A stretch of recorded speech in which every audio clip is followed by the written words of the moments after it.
Hello, I'd like to welcome you to this edition of Plymouth Profiles, which is an opportunity to meet with people from the greater Plymouth area. And today we're delighted to have a past president of the Plymouth Lions Club, Kevin O'Keefe. Kevin, welcome. Thank you very much. Kevin, thank you for being here. So Kevin, tell us, in case people are watching, haven't met you in the past, tell us about your background. Where did you grow up? Where did you go to school? So I grew up in South Boston during a very interesting time. I was actually one of the very first kids to go through the busing situation back in '72. But from there, from South Boston, went to school at Boston Latin, then to UMass, and ultimately Northeastern. I actually taught at Boston Latin for 1 year. Really? In 1976, 77, it was 7th and 8th grade English. When I graduated from law school, while I was waiting for the results of the bar exam, I was hired as a provisional sub. That's fascinating. We just missed each other. So it might have been there right on the scene. I graduated in '85. So Right, just kind of right, sure. Oh, that's interesting. In any event, and what happened after that, after Boston Latin? I went off to UMass for my regular degree, and then I got my master's at Northeastern. Yeah. And then stayed in South Boston for a little bit, and now here I am in Plymouth in 25 years or so. And what is your graduate degree in? Business administration with a focus in healthcare financing. Good. And my wife went to Northeastern. Okay. She's a graduate. Yeah. Great school. She got a graduate degree at BC. But so since you graduated from Northeastern, what have you been doing? So immediately I got into the job market. I started at Blue Cross and Blue Shield. That was my first real job, but lasted about 11 years at Blue Cross and Blue Shield. And then after that, I started my business here in Plymouth and have been doing that since. And so what kind of business is that? So my company name is Employee Benefit Solutions, and we help small to mid-sized businesses design, implement, and monitor their employee benefit program. So specifically, if a company has health insurance or dental or life or disability insurance, then they bring us on board to make sure that they have the best possible plans for the company and the employees. So I would guess that your 11 years at Blue Cross was a good foundation for... It was. I think it was the best foundation. I did so many different levels: customer service, group customer service, sales, then large group sales. And my last position there was the director of sales. So dealing with the broker community. And when I saw that market was doing really well, that's when I decided to start the business. And so the people that you serve primarily are small businesses. Do you do individuals or just businesses? We do help individuals at times, obviously, if they're part of a group plan and perhaps losing that coverage or going on their own and starting a business of one. Yes, we'll help those businesses, help those individuals. But typically our businesses that we work with are anywhere between 5 to 100 employees. We have some smaller, but we have some larger as well. But typically we're focused in that 5 to 100 employee space. So today you're here really as the past president of the Plymouth Lions Club. I think you're called the King Lion, is that right? I was last year, yes. Yeah. Yes, not this year. King Lion this year is Mike Duffley. Okay. So, and I know Mike. So tell us a little bit about the Plymouth Lions Club. Sure. So we have approximately 65 members, men and women. Our club is coming up on its 80th anniversary next year. And historically, we were focused on eradicating preventable blindness. That was our initial charge. But over the years, we've changed. We've morphed into serving the community as a whole in a lot of different things, whether it continues to be on the vision. So you might see us with our iMobile doing vision exams in the community. But we also help out with other causes like hunger, food insecurity. So a lot of our events, we end up donating money towards the local food pantries or the shelters. There's a saying that wherever there's a need, there's a lion. So whenever we can help out, that's what we try to do. And so 80 years, and when do you meet? We meet every Thursday. Now, 3 nights, every Thursday of the month we meet. But one of those meetings is a board meeting. So 3 other times we meet. We typically meet at Mamma Mia's on the waterfront. Our meetings are 7 o'clock on a Thursday evening. But sometimes we'll have socials. So, for example, we might go to a local restaurant and just welcome people to come learn about the Lions and get together, try to make it a little bit more informal than a formal meeting, if you will. I think one time I attended a meeting. I've attended a meeting, certainly at Mamma Mia's, but also you had one at, I don't know if it's the VFW? The Legion. The Legion, okay. Yeah, in the summertime, thank you for bringing that up. In the wintertime, we're typically at Mamma Mia's. Right. In the summertime, we like to be at the Legion. The Legion has been wonderful to the Lions. And we sit outside underneath the pavilion by the water, barbecues, and we just invite a lot of people. It's a fun event, yeah. Yeah. So I understand, it's a service organization. I'm a member of the Rotary Club, like the Kiwanis. Yes. We have tri-service events from time to time with the service clubs. But if somebody wanted to visit, how would they do that? I mean, would there be a number they'd call or an email, or how would they contact? Yeah. So if they're interested, they can always go to our website, which is theplymouthlions.org, and there our meetings are listed. So, for example, tomorrow we have a meeting at Mayflower Brewery. It's actually one of our social events. Okay. So we welcome anybody to come in and learn more about the Lions. But there's also membership applications on our website. But if anybody's interested, we have our telephone number right there on the website, contact information.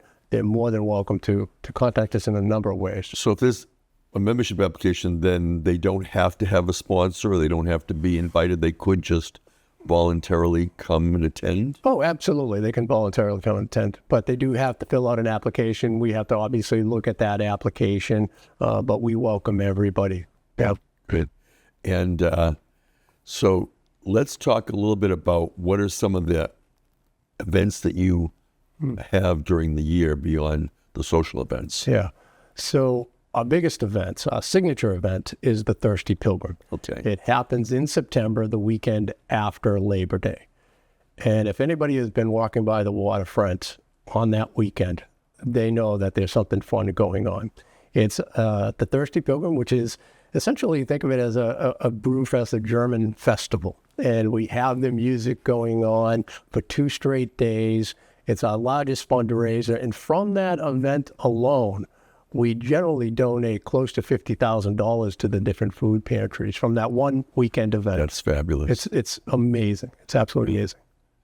And so is that a couple of days? Yeah, it's a Saturday. Generally, the Saturday is 12 to 7 o'clock. Okay. And then Sunday is 12 to 6 o'clock.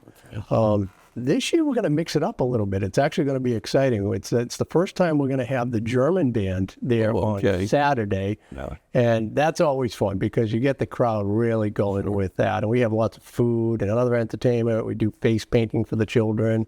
So there's a lot of stuff going on there. But so that's Saturday. This year on Sunday, we're going to have Ayla Brown come sing. Wow. And so it's going to be a really different dynamic. So we're going to have a local person with a great following bring in a different crowd, perhaps. Sure. We're so excited for that. That is really good. So beverage, alcoholic and non-alcoholic? Absolutely. Absolutely. We'll have beer, wine, non-alcoholic beer, soda, food, burgers, dogs. It's a great event. And that's right on the Hedge House lawn right next to Mamma Mia's on Water Street. Okay. All right. And so people can park Memorial Hall parking lot and other places. Absolutely. Okay. So you have that event. Any other events during the year? Yep. So we have March Vegas typically. This year, the weather was really difficult this year, so we actually pushed that event into May. So we're going to have a May Vegas. So that will be fun. And then we follow that up quickly with the golf tournament that we have at Squirrel Run. And then it's all hands on deck for the Thirsty Pilgrim. That's our biggest event. Many, many months worth of planning for Thirsty Pilgrim. In fact, we start planning the day after it's over pretty much. Yeah. And what's May Vegas? May Vegas is like a March Vegas. So it's a gambling event, if you will, where the proceeds for the Vegas events that we're going to have typically go towards our scholarships for the local high schools. All right. And what do you do? You said scholarships for the Vegas and the food pantry. And are there any other local groups or organizations that you support? Sure. There are many organizations, and again, going back to the comment about where there's a need. So we have many people come to us for different events, so for different causes. So eyeglasses. So we collect eyeglasses around the community. We have boxes in approximately 7 different locations in town. We collect those. Once we take those, we repurpose those eyeglasses so they're donated to people in need. We have people who come to us for eyeglasses themselves, for a new pair of eyeglasses. So we try to help out when there is a need. Absolutely. So how does that work? I mean, when you get an eyeglass, do you evaluate as to what the strength of the... Yeah, it's pretty interesting. And I've been involved in the collection of the eyeglasses in town. But what we do is we have a team of people who go to the different locations to collect the eyeglasses. They're in a box, a wooden box. It says the Plymouth Lion right on there. And they drop in the eyeglasses. When we collect the eyeglasses, we get together with other Lions clubs in our district, and we wash the glasses, we clean them, and then they're packaged and sent off to a larger facility where, yes, they read the, what the strength of the prescription is, maybe put back together some broken rims or whatever it might be, and then those glasses, once we've got them perfect, they're donated out to people in need. Wow. Yeah, it's truly cool. And how do you determine who is in need of glasses? Yeah, that's actually up to our district and the international group. So I'm not exactly sure how that works. For the individuals who come to us directly to our club, we do try to find out a little bit about the person and why there is that need, whether it be a monetary reason, what have you. And so what is the district? So the district that we belong to, so in the U.S., there are different regions, of course, with different Lions groups. So our district is District 33S, and there are 49 different Lion clubs in District 33S. Our district governor is a gentleman named Steve Triffletti, wonderful man, and he basically organizes all the clubs and tries to get us to do as much as we can for our communities. Do you have any particular things coming up? I know that there might have been also some support for the hospital. Yeah, and that's our biggest effort right now, what we're really focused on. And it has to do with the expansion of the hospital and what they're doing. The hospital, Beth Israel Deaconess here in Plymouth, is expanding greatly and providing world-class care. And it dovetails well with your main mission of the eye treatment. Absolutely, it does. Right now, what we're focused on, though, is in this expansion. The hospital is actually building out the emergency department, doubling its capacity, which is so sorely needed. It was originally built for handling about 25,000 patients a year. It's over 50,000 patients a year at this point. So the doubling the capacity is going to be wonderful. But really what we're focused on is one particular area of this expansion in the emergency room, and that has to do with the behavioral health unit. Good. So right now... Very important. Oh, incredibly important. I mean, the numbers we all hear are just staggering. 23% of adults suffering from mental illness. I just heard another one. 47% of young adults, Gen Z, have said they're diagnosed with some sort of mental illness. Mm-hmm. But the number that really scares the heck out of me, 20% of high school students have seriously contemplated suicide. Terrible. Yeah. Now, I have 4 children, and we've had many of their friends over through the course of their lives. And to think that 1 out of 5 of them has seriously considered suicide, it's terrible. Mm-hmm. So what is the hospital doing? In working in expanding the emergency room, they're focused on expanding the behavioral health unit, the emergency behavioral health unit. So last year, the hospital saw about 2,500 people coming through its doors, most in the emergency department. That's roughly about 7 people a day. Mm. And right now, there's only 7 inpatient beds at this crisis unit. So somebody comes into the hospital in a crisis situation, they're immediately seen, generally triaged within the first hour. But then what do? They sit in the emergency room there for many hours. So they try to get them into a bed, but there's only 7 beds. So this expansion that the hospital is going to do is going to bring the beds to 16 total inpatient beds. But really importantly, 8 of them are going to be dedicated to pediatric patients in need. Think of pediatric patients in crisis. Right.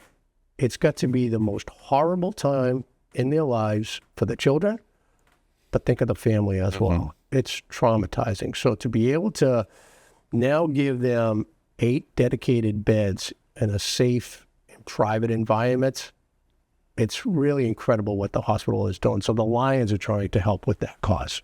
So, and it's, I know in my own professional life, I mean, I've dealt with seniors that have had the behavioral health, particularly as some of them have cognitive decline, but also families with teenagers and children that have had to deal with it. So it's very important. And the need for the space, people think, well, bricks and mortar, you need the people, but you really need it all, because when you go there, sometimes it's pretty hard with the numbers that they're trying to put through there and the lack of privacy. Yeah, exactly. And when children get in there, the young children, they're seen very quickly because they need to make sure that those children are safe and put in a safe environment and not put with others that are dealing with a similar situation, adults. So they're dealt with first, the children, the pediatric patients. But what does that mean? That means the seniors, typically 65 plus, they're waiting there even longer. Right. And so the expansion of the entire unit is going to be fantastic.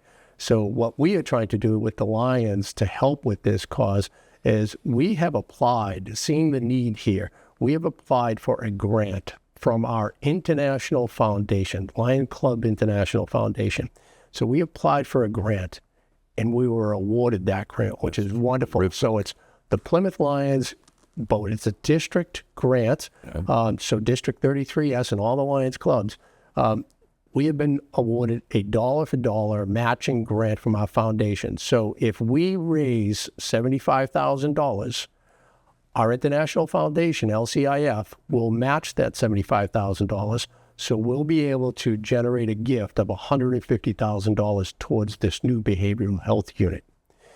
And what we believe so much in this cause, the Plymouth Lions, we gave our single largest donation to one cause ever of $25,000. So we seeded this with $25,000. So now we're going to the other Lions clubs to ask them for donations, but we're also asking for the community to help, because really this is going to benefit our community, and not just Plymouth, because the hospital serves the communities all around us, different areas, down the South Coast, up Route 3. So this unit is going to benefit many, many communities, and so we're asking everybody to try to help.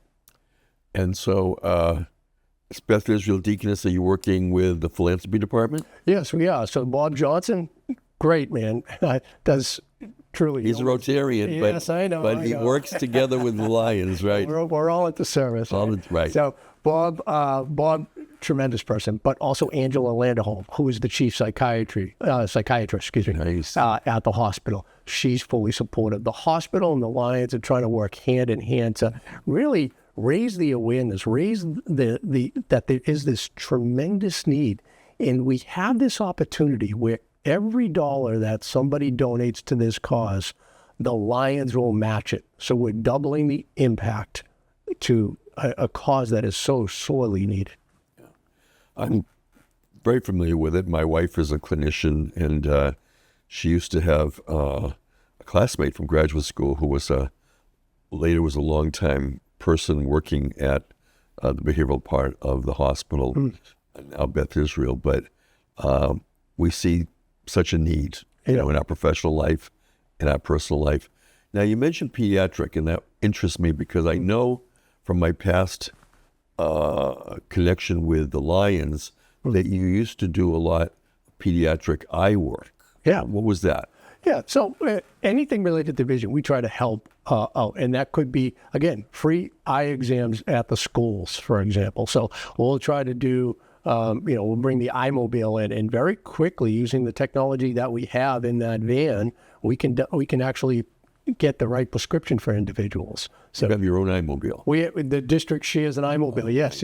But it's really cool. And in different parades, like the 4th of July parade, we have the iMobile in there, and we can do vision exams in there. But yes, we'll help out. So would it be fair to say that the Lions, maybe district-wise or international, also focus on children in particular, or is that just something that Plymouth kind of does, the pediatric for the eye and for the... Yeah, I would say certainly many clubs, do help out with the children in that manner as well with the vision, but it's not universal. You're not necessarily focused on that particular cause, but we'll help out with vision needs.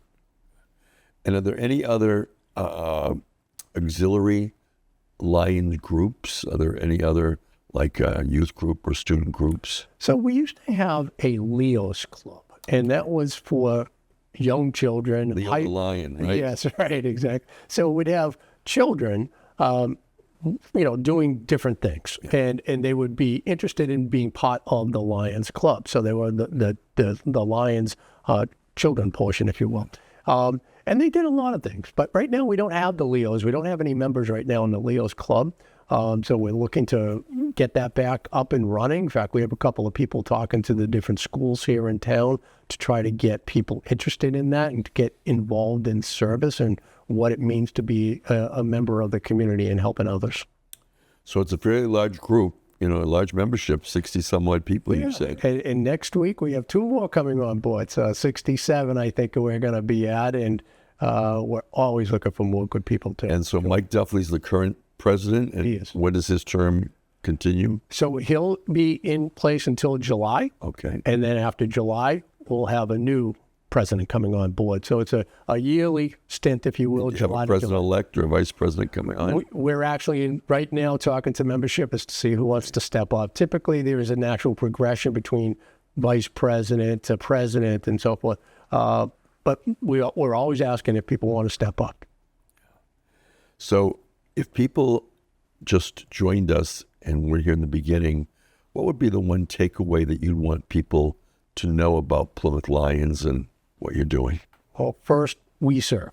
The Plymouth Lions are here to help the community in a lot of different ways. And right now we're focused on this new behavioral crisis mental health unit at the hospital.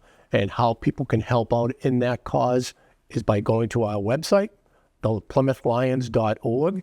There's a little button there that says LCIF grant, which is Lions Club International Foundation.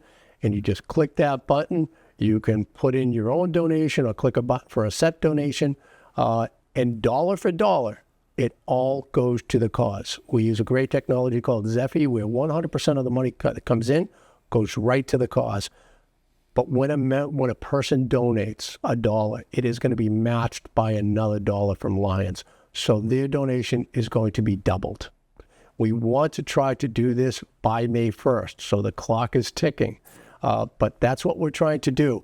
And when we meet our goal on May 1st, we are going to look to present the hospital a check for up to $150,000. It's very ambitious. Yes. And a good thing.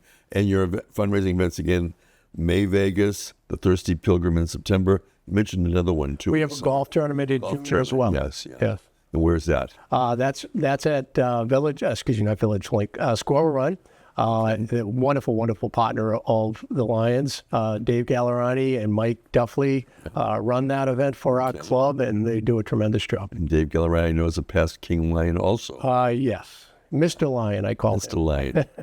And so, Kevin, if people didn't know you and you talked about your work, you've talked about 4 children, you're married, what do you like to do in your spare time when you're not doing Lions or you're not doing your work? Well, work and the Lions leads to a very busy life. So when there is downtime, I love to be with my wife and kids. Okay. We have 2 at home now. The other 2 are grown and out doing their own things. But we still have a daughter in college, so whenever she can come home, we're there with her. And then we still have a 16-year-old who is a high school student. So it's just my wife and I with the 2 children. So as much as I can, I'll be there. And if for whatever reason they might not be available during my downtime, I'll try to get out on the golf course.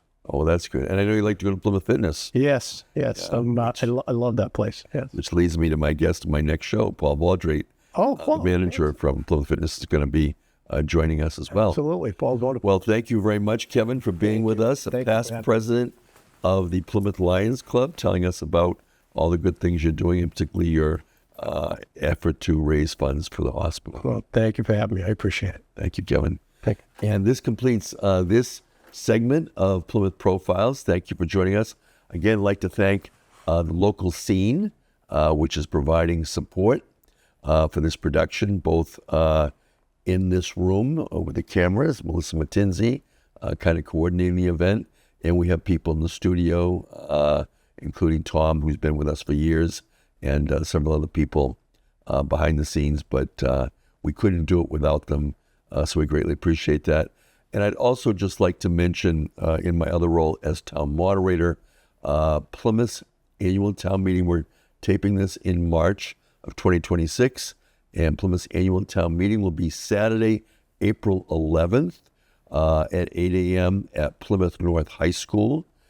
We have a busy agenda with many warrant articles, including the budget and several other articles of interest. So again, we partner with the local scene. We couldn't do it without them, because now that we have a hybrid town meeting members are participating in person as well as virtually and remotely. And the local scene, again, helps us to put it all together. And in particular, Dave Antoine from the local scene is the governmental affairs person that kind of oversees it all and pulls it all together. So we thank them for that. And please join us for our next presentation. I'm Steve Triffletti. Thank you and good day.